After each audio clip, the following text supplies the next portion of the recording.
good day. This is Monea. It is so very good to be able to come and speak with you today. I am so thrilled. It has been quite a while since I have done this kind of work with human beings. So I am usually considered the one who has more energy than she knows what to do with. So I am very, very thrilled to share some of that energy with you. We are pleased to be able to work with you again, to be able to interact and to bring to you, interact with you, some more information, more tools and teaching about you and how it is possible for you to heal and to grow and to evolve as human beings. We are very committed and very, very focused on this particular aspect of the human reality. It is an agreement that we made with human beings that we would come and show you and support you in how to become a better reality, not just to make it through the reality as it exists in fear, but to evolve the reality, to change it, to not just be here longing for something that throughout your whole human experience you never get to have. It makes love seem as if it is something so inaccessible to you. And love wants this to be different now. Love's intention is for you to understand that it is not only accessible to you, it belongs to you, it is you. There is no purpose in maintaining this mystery around all of this. You human beings have been treated since forever as if you are not capable of understanding and embracing the truth because it is greater than the one that you have been taught for so long. We believe that you can expand your consciousness. We believe that you can expand your ability to perceive, to understand. We know you are a lot smarter than you have been given credence to be. We know that you are. We know that you are very, very capable of understanding anything once you get beyond the limitations of your own perception and consciousness. It is time to own yourselves. It is time to say, okay, look, we can do this.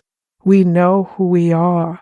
It is time for you to move beyond the place where others do this for you. You are a world, a society that's built on others doing things for you. You want to talk about how it came about that slavery was such a big thing for you.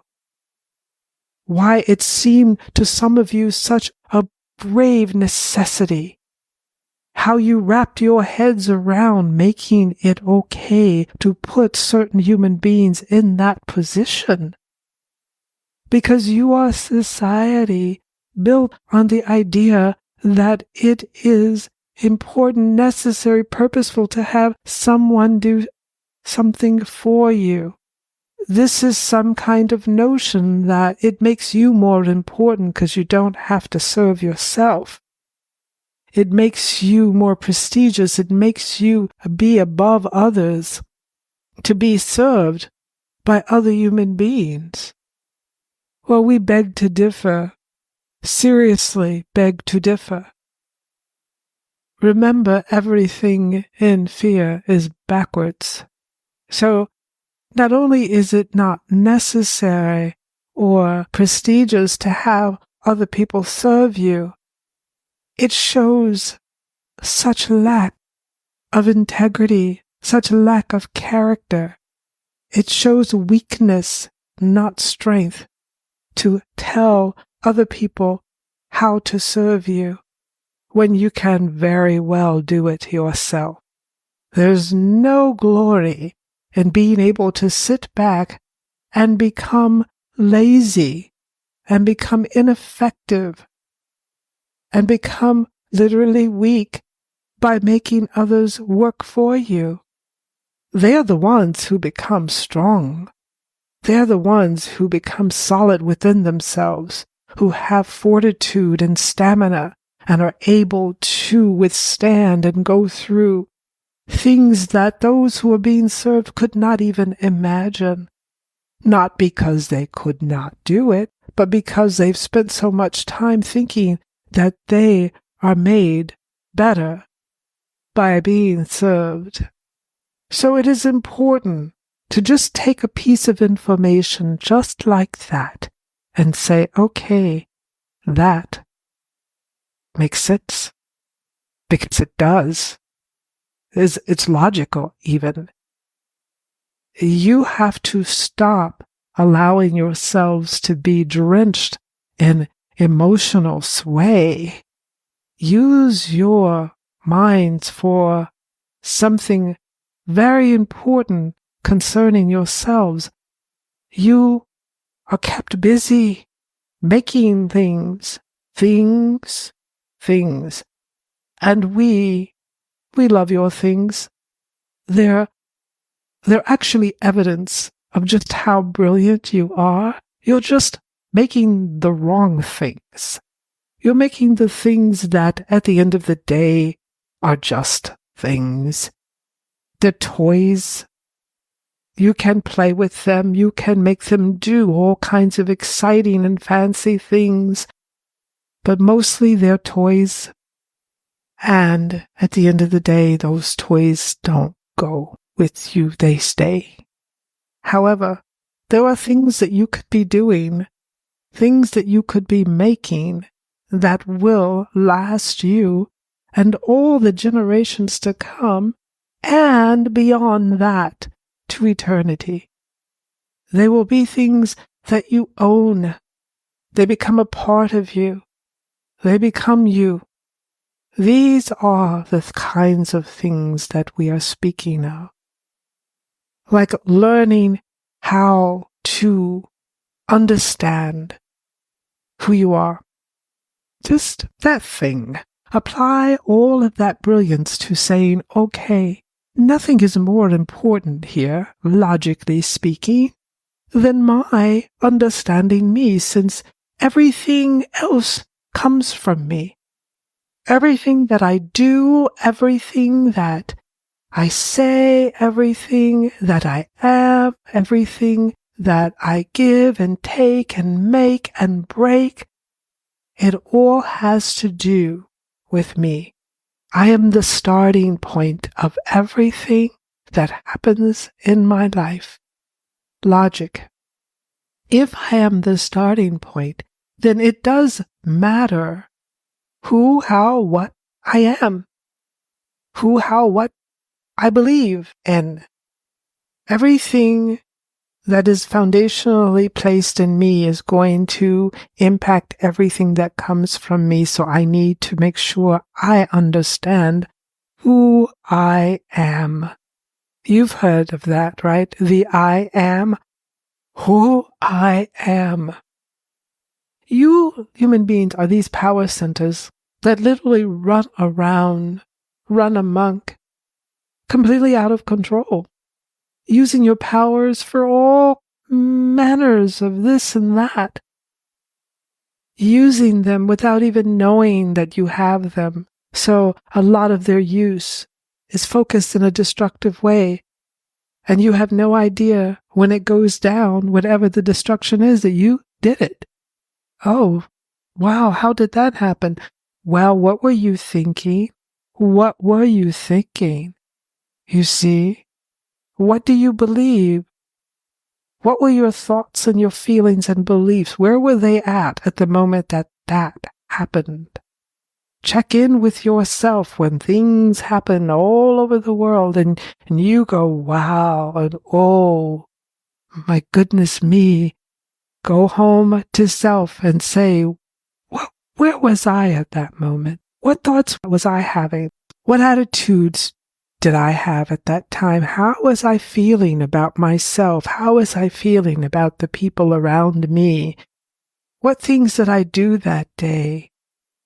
How many of them were about positive, life-supporting experiences, attitudes and beliefs, actions, and how many of them supported the negative, the fearful, the destructive? It's the seeds of the destructive behavior. It is the seeds of this destructive behavior that builds up into an explosive experience. Without any seeds of destruction, there'd be no events of destruction. And the seeds of destruction, they have to come from somewhere. And understand this, it's never one person, one group, one reality of beings that are, quote unquote, to blame. This is when people don't want to look at the wholeness, the one. Those words are only pulled out when human beings are thinking very positively of each other, or looking beyond this reality and seeing what it is possible for you to be and to become, the whole, the one.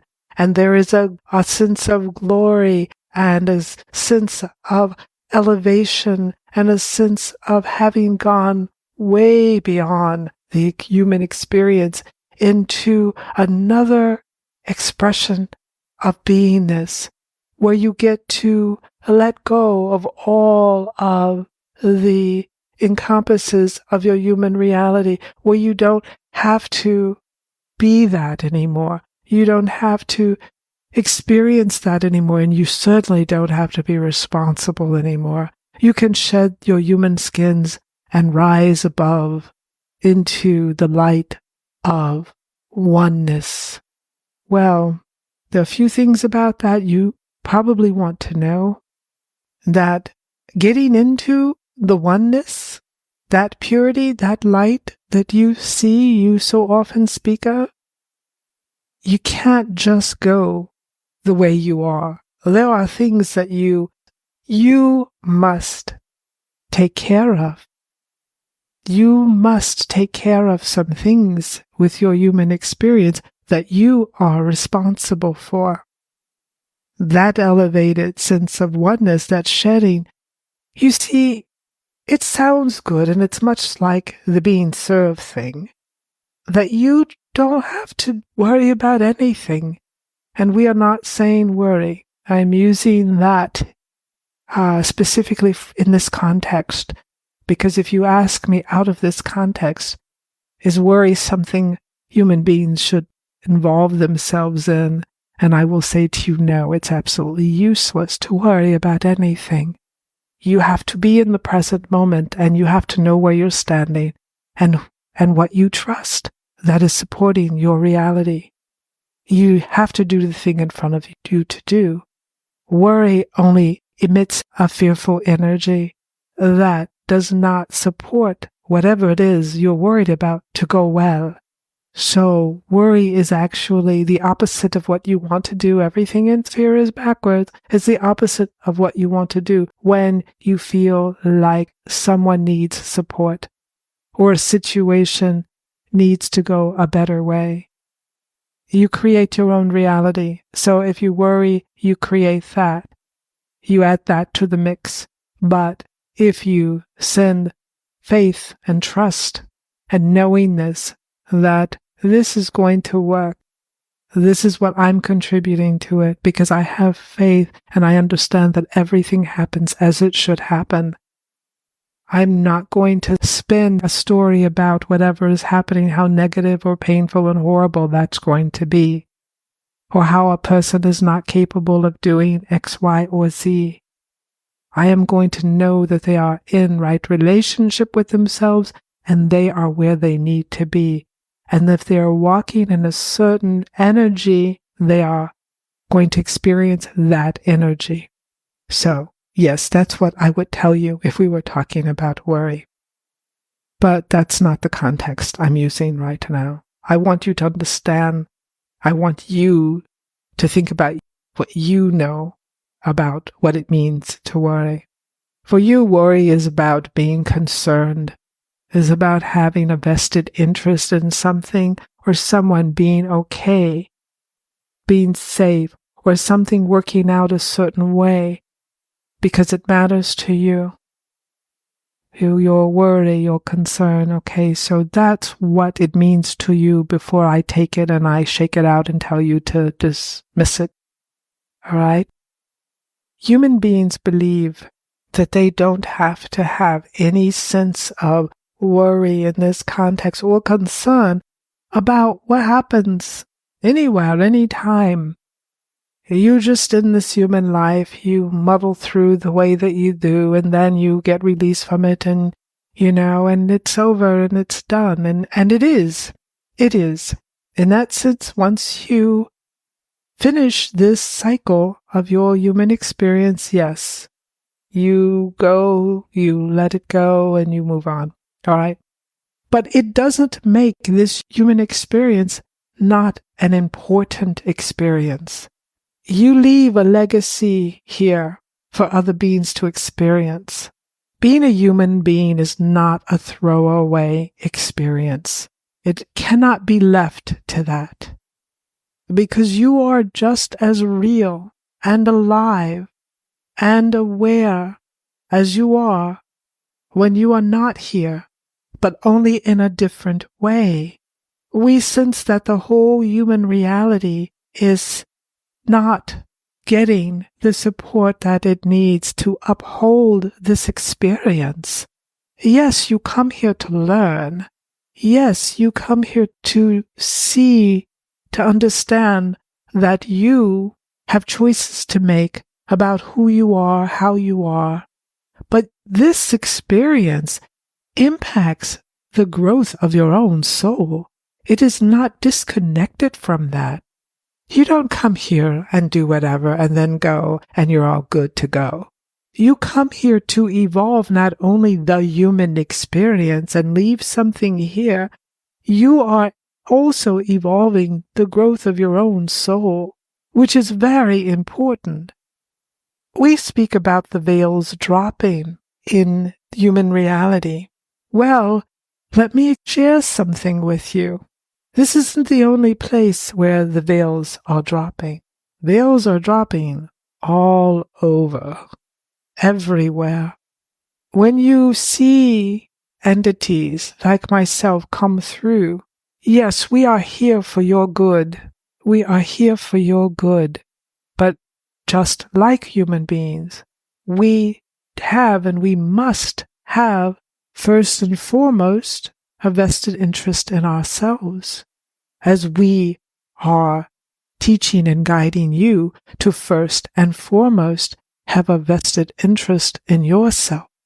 It is important, it is necessary for you to make yourselves your number one priority, as Chakra likes to say a lot, your number one priority. We make ourselves our number one priority. When you are your number one priority, it doesn't mean that you don't care equally for someone else. It just means that the care that you are extending to them is based on the same care that you have for yourself, so that you know it is impeccable. You know that it is strong. You know that you mean it. You know that you are doing the best that you can do, because it is the very same thing that you have learned to do for yourself. So remembering that everything is the opposite in fear, when you serve yourself, there's that word. When you serve yourself, everyone gets served. When you don't serve yourself, no one benefits. So let's take this thread and go back to the reality of human beings thinking. It is so we don't even know how to describe it. It is so backwards, shall we say, that you find that there is some meaning of being better than, being elevated somehow by being lazy and by being not attending to your own needs, that is a sign that you are royalty. That is a sign that you have made it in life. That is a sign that you are someone who deserves and rates some kind of respect because you don't know how to do things for yourself. And usually the beings of that nature are in charge. They're in charge of things, of countries, of worlds, of lots of people, and they get to make big decisions that affect so many beings, everyone's lives. Yes, and they are operating from a foundational deficit of not understanding the importance of serving the self. So whatever it is they tell you to do, whatever it is they are planning for you and how your life should work, trust us on this. It's not clear. It isn't certainly most definitely not clear, and it is certainly most definitely not workable. So if you find yourself in your life having relied upon others to serve you, to elevate you from yourself, basically, to some place that has no basis in reality, if you find yourself holding that kind of belief, we are saying to you here and now, get down to the ground. Make sure your 2 feet are touching the ground. Feel the earth beneath your feet. Feel the connection of you and what is beneath you. Do you feel when you put your feet on the earth? Do you feel? Are you standing on human beings, other human beings? Are you standing on human flesh, or are you standing on Mother Earth, on the ground? Where are you standing in your life? Are you standing on the backs of others who you have deemed not worthy of doing anything but serving you? Well, first, let me finish this thought. You have to make sure that wherever you are standing has to be on Mother Earth. You do not get to stand on the backs of other human beings. You stand on the earth because she is what supports you. She is what teaches you, informs your being how to walk a life, a real life, not a backwards life, but a real life. Very simple. You're here on planet Earth. Your feet should be on her ground. If you're standing anywhere else, you're not standing where you need to be in order to even understand how to walk a balanced, loving, positive human life. So even if that service is not something that being served is not something that you are currently acting out, it's in your head. It's in your thought patterns. It's in your belief system. It's in your subconscious mind. This is where you have to go and change it.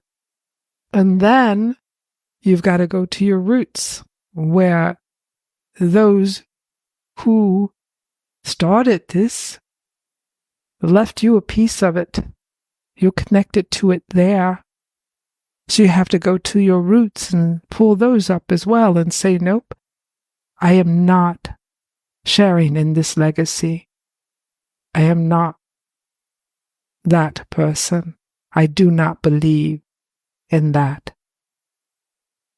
Yes, we are about shifting, changing legacies so that you don't pass that on to someone else. It is okay to pull up the roots of your legacy and heal them. It won't leave you rootless. But if you heal your roots, then that healing goes back in time. This is called healing the past and the future by healing the present. Those roots, once healed, will go back and begin a healing in the past. They will be there to inform a healed, clear reality for the future, and they will support you to be clear in the present. So it is time for you to understand, if your feet are not on the Mother Earth, if you're not standing solidly there with the understanding that hers is the only back that you stand on, then there's not going to be any oneness in that way until you figure out the oneness here. You don't just get to do as you please and then skip off merrily and take all of that injury, all of that limitation, and bring it to bear. There's also an aspect of oneness that you human beings don't like to consider, that the reality that you exist in as human beings here now that you share, there is a oneness to this reality. There's a wholeness.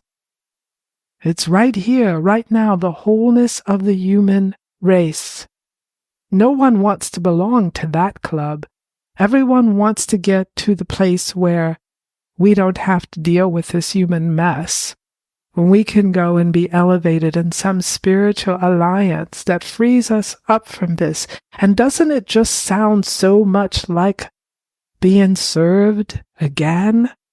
Only it's a much more elevated, because what you are saying is that, I come to this human life, I do whatever, and then I let this human life, I let human reality serve me as a spirit. I just come here to be served by this experience. I don't have to give anything to it. I don't have to evolve it for anyone else. I can't be bothered because I just come here and do as I please, and then I go off and I become one with my spiritual family. We are so much more than that human experience, that disposable experience. We are so much more than so. You see where I'm going with this.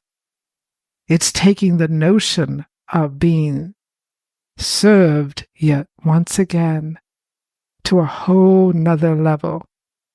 So this idea, this notion of being served, it's very important to clear this up here, because it is nothing like what you imagine. It is beyond here. You don't get to trash a place, trash a reality, and go and celebrate. Now, it is different.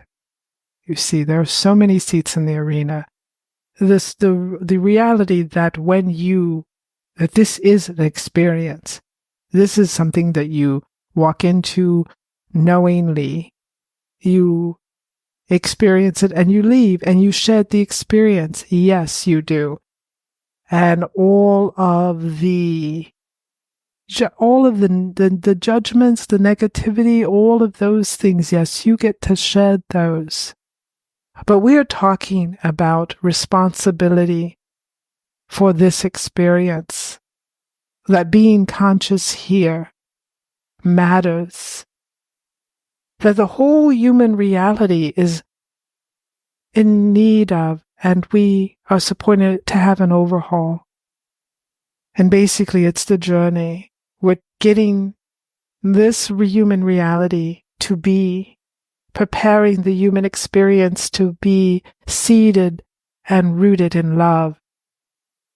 You've really come to the end of your cycle in fear. There's not much more you can do and pretend you don't know that you're doing it. You've just about seen everything. Everything that human beings are capable of doing in fear. The distortion is like nothing you've ever witnessed before. It's not over yet. It's going to get even a little more mad before it's done. But you can see it. Look at it. Is this the human reality? This the experience of being a human being? Is this the world that you thought you would be living in? You see it, how it is imploding, falling in on itself. Veils are dropping. Human behavior has gone off the scales in terms of just the absolute lack of connection to each other. There is no oneness here. There is no wholeness here. It is quite the opposite, because fear controls this planetary experience. Love is saying, it's time. This is over. This is ending. You've done it all. And you know how you see, these dramatic tellings of either futuristic or ancient realities that just become debauched, where they're so gone, so to speak, that there is no care or concern or even notion of the value of human life, and there's treachery and debauchery and all manners of darkness. And you've seen stories like that, you know? If you don't decide that that's not something you want to experience, it's there for the taking. It's there to have it. It doesn't have to get to that point here. Or perhaps it does. We know that it ultimately doesn't have to. You get to decide whether it does or it doesn't.